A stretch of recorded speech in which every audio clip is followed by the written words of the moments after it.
dunay plano ini mga kagalaan nga maghimo nini mga ordinansa para dili magkapatuyang labi na kanang mga estudyante, labi na kanang mga batanon pa.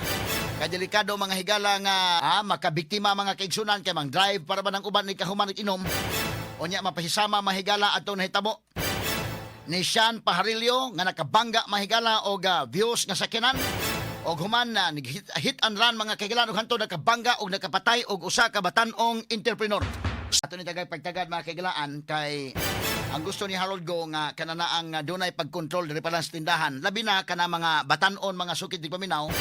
nga naa ga inom-inom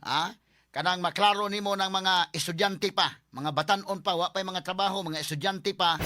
nga gatagay-tagay nga hubog na do na rabay mga labi na mga rich kid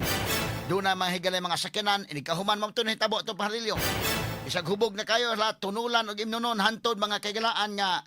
hubog na kayo nakabangga na hinoon mga sukit tig paminaw. So ang gusto mga kaigalaan ni Konsyal Go nga maghimo sa ordinansa ginganlan og Kingston Ordinance